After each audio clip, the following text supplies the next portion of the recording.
Hey everyone, welcome. Today we're putting together a highly practical survival guide for financial recovery in India. Look, if you do business, you deal with checks. And if you deal with checks, sooner or later you're going to encounter one that bounces. But what do you actually do when that happens? How do you get your money back without getting completely bogged down in years of fruitless litigation? Well, that's exactly what we're going to unpack in today's explainer, using the latest legal trends and Supreme Court precedents. You know, when a check bounces, most of us just think, ugh, bad business, right? Like it's just a simple breach of contract. Well, we need to subvert those expectations right away. Under specific conditions in Indian law, a bounced check is absolutely a criminal offense. It's not just a matter of politely asking for your money back, it can literally result in actual jail time for the defaulter. Okay, let's dive into this. We're going to break down this complex legal jargon step by step. We'll start with the Section 138 offense, then compare civil versus criminal recovery, map out the strict legal timeline, go over avoiding common procedural mistakes, look at corporate and director liability, and finally wrap up with death, defenses, and appeals. All right, Section 1, the Section 138 offense. It's really vital to understand that just because a bank returns a check unpaid, it doesn't automatically mean you have a court case. Section 138 of the Negotiable Instruments Act, or the NI Act, does treat check dishonor as a criminal offense, but there's a major catch.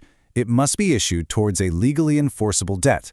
If a friend gives you a check as a birthday gift and it bounces, Section 138 does not apply. There has to be a valid, underlying financial transaction, and the money must remain unpaid even after you've sent a formal legal notice. Moving on to Section 2, civil versus criminal recovery. When you're sitting there holding a bounced check, you basically have two main paths to consider. First, there's civil recovery.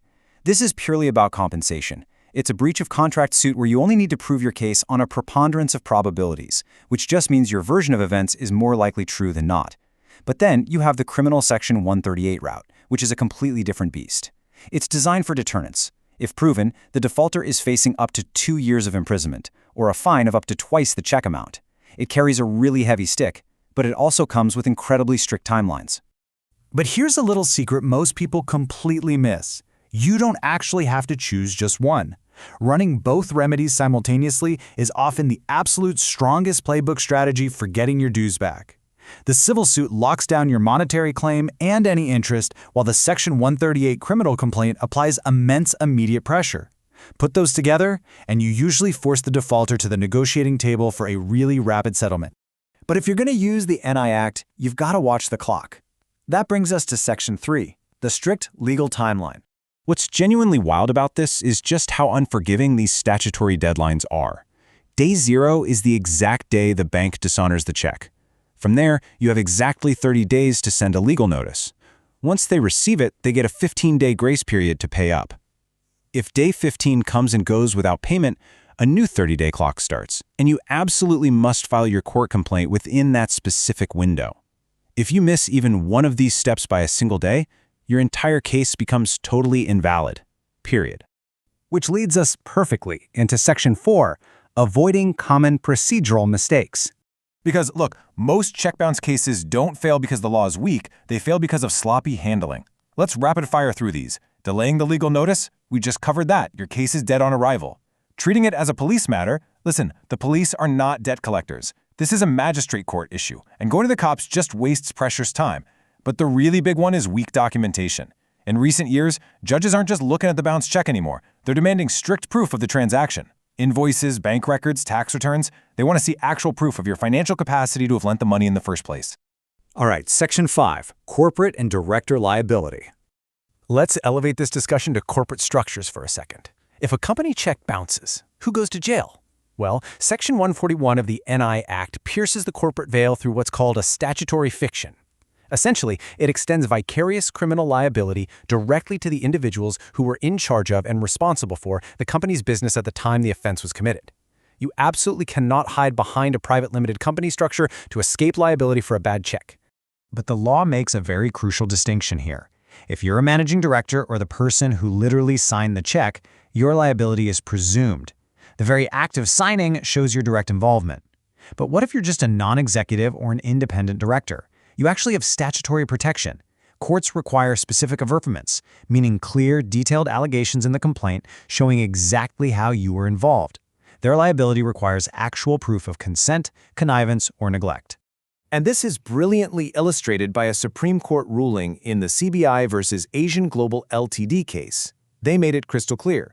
You cannot mechanically prosecute directors who aren't involved in day-to-day operations.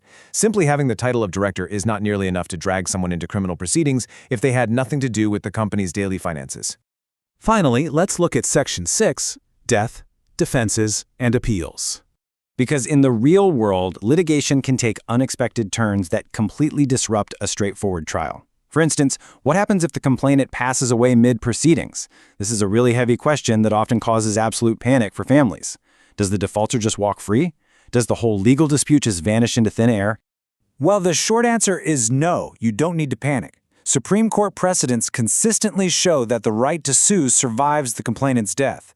The proceedings do not automatically abate. But the legal heirs have to act fast. They need to file an application, usually using Section 302 of the Criminal Procedure Code, to step in for the deceased and keep the prosecution going. Another major twist in these cases involves the burden of proof. Normally, the law presumes the check was for a valid debt, shifting the burden entirely onto the accused. But the accused only needs a preponderance of probabilities to shift that burden right back. A perfect example is the Supreme Court's Bosalingappa case. The defendant essentially just questioned the complainant's financial capacity. See, the complainant was a retired transport worker who supposedly lent out 18 lakh rupees over a couple of years, despite having a much smaller retirement fund. Because he couldn't actually prove he had the money to lend in the first place, the Supreme Court ruled the accused successfully shifted the burden back, resulting in an acquittal. So here's a crucial point. Even if you win at the magistrate court, what happens if the defaulter just files an appeal to delay paying you? To stop this, a 2018 amendment introduced Section 148. This rule allows the appellate court to order the accused to deposit a minimum of 20% of the awarded compensation immediately, just to even have their appeal heard. It is a massive deterrent against frivolous, time-wasting appeals and provides immediate interim relief to the victim.